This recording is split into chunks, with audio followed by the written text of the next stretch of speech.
যাই সারা জীবন তো পাপ কাজ কেমন করলাম, এই রমজান মাসে উচিলায় ভালো কাজ করতে পারবি কিনা। তাহলে মমিন এমন একটা ভাব নিছে তাতে না মুখটা মানে প্রবাস করে হইলি লেবাস তো এরকম হয়েছে। আচ্ছা যাইতাছি মাসায় দাও দিয়ার না। কলেজ তো সুদের খাওয়া গেতাই খাই লোক সাথে দাওয়াত দিলেন নাকি? হ্যাঁ রোজার দিন তো শিখেছো কইলাম না, যা ভালো আছিস, ভালো হতে পারছে না কেন? আমি ভালো এবার চালিয়ে দিব, মানুষটা না ভালো এবার দিব চাইলাম বড় মানে দিন একটু মজুদার কি রাখিলাম। মানুষ কত কথা কয় সব বছরে 12 মাসের মধ্যে 11 মাসই পাপ কাজ করি। রমজান মাস রহমতের মাস, তাহলে একটা মাস ভালো কাজ করার জন্য নামাজ পড়তে হবে। তাহলে নামাজ কিভাবে সুরাত তো আর জানি না, আপনার আমাকে শিখাই দেন। সুরা খানা কি শিখবে, রোজা থাকবে তোমাকে গিয়ে শিখান দেবো। পাঁচ হচ্ছে আগাম দুই নামাজ পড়াই, তোমার কি বোঝো না আমি একজন মানুষ, তোমার শিখবে না কিছুই শেখানো লাগবো না। মসজিদে যাইবে নামাজ পড়ানো খালি দিন দিবে, সে দিবে দিন দিবে আয়া দেবে জায়গা তো কিছু শেখানো লাগবো না। জীবনে কিন্তু নামাজ পড়ে না এক মাসের দিকে মৌলানার কিছু না মৌলানা মার বানাচ্ছি যাও কিছু শেখানো লাগবো না। আলহামদুলিল্লাহ মসজিদে এসে নামাজ করো আরে মানে ইসলাম তো কঠিন না, সহজভাবে নামাজ কালাম পড়লে তাই হইব। যাও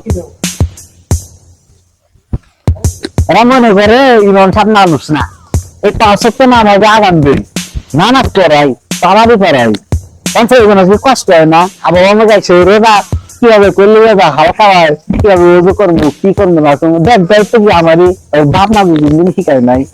এই রমজান মাসে একজন মানুষের উপরে এত কি তা খালি চুলায় জাগরে জাগরে বুঝবে না আবার কে আসি তো ইচ্ছাটা দাম দিলাম না রাস্তা যদি খাও দুই হাতে মনে গেছে মুখ কমে সাথে লাগছে রাই খাও তোমার কিছু জ্ঞান নাই, তার তো সুদের ব্যবসা।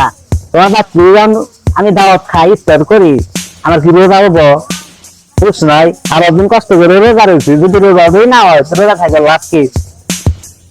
দাওয়াত দিবে পরে দিও, ঈদের পরে দিও, ঈদের পরে দাওয়াত খামো সমস্যা নাই, তখন রোজা থাকবো না। এখন দাওয়াত দিবে সাথে তাও ঈদের পরে দাওয়াত দিও। ইমাম সাহেব সুদারের রাত্রে যদি আগে খাওয়া যায় রোজার ভিতরে খাওয়া যাবো না কে? দাওয়াত দেওয়ার দেওয়ার একটু সময় আছে, এখন দাওয়াত দিবে এসব এখন কি দাওয়াত খাবে যাও ঈদের পরে এসে দাও, ঈদের পরে দাওয়াত খাবো, দাওয়াত দেওয়ার সময় ঘুমাই মন টন বার কে দাওয়াত দিছে দাওয়াত মিলে না। কেন লোকে রোজার ভিতরে খাওয়া যাবো না, রোজার পরে খাওয়া যাবে একেবারে দাওয়াত রোজার পরে খাওয়া যাবে, রোজার ভিতরে খাওয়া যাবে না। এবারে ঘুমো না খাই না ঘুমায় ভাই বুঝে আল্লাহ রে আমার খাইছে রে, আমার খাইছে বেয়ামত পার হইছে দেখছ কত তখন তো মনে খাইনি। হ্যাঁ দুই ঘন্টা হতো বেশ রোজার দিনে খাওয়া যাবে না, রোজার পরে খাওয়া যাবো। তখন মতি নামের কারণে আমার সাধারণ মনে হচ্ছে কি করবি তোরা উল্টা বেলা হতো বেশ সুদারে রোজার মধ্যে খাওয়া যাবে না, রোজার মধ্যে ঠিক হয়েছে। আবার কত একজন হাদিস রয়েছে কাজে হাদিসে কাজ যাবে না, একজন পুরাই কফি কাজ যাবে না, তাকে হাদিস দিছে কেন ও কেন দিছে কই সালাম দিছে না মানে কি মানে কি একই মানে মুরব্বী এলাকার মুরব্বী তুই যারা শিখাবি তার হিবাই মানে শিখবো, আর তুই যারা শিখাস না তুই উল্টা পাল্টা ভুটো দেখ, তুই ঘরে সুদারে ব্যক্তি খাওয়া যাবে না, তুই ঘরে ব্যক্তি ই করা যাবে না, তুই ঘর বাইরে ঠিকই খাবি। হ্যাঁ আসলে একজন ইমাম হচ্ছে একটা মহল্লার আসলে মুরব্বী, এটা আমি জানি। আসলে কি করবো 5,000 টাকার চাকরি বাঁচানোর জন্য আসলে মানুষের এক এক সময় এক এক ভাবে হাদিস দিয়ে থাকছি, আসলে এটা আমার ঠিক হয় না। এখন আমি বুঝতে পারছি তো আসলে যেটা হারাম ওইটা হারামই, ওইটা রোজার দিনে হোক বা রোজার পরে হোক ওইটা খাওয়া যাবে না।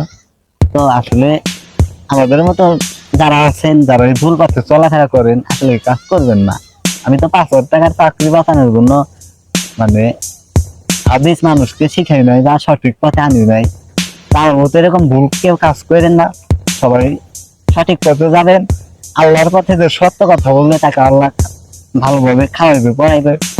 আসলে রিজিকের মালিক আল্লাহ, আমরা আসলে শুধুমাত্র ওসিলায় 5,000 টাকার চাকরির জন্য ভুল কোনো কিছু কাউকে শিখাবেন না।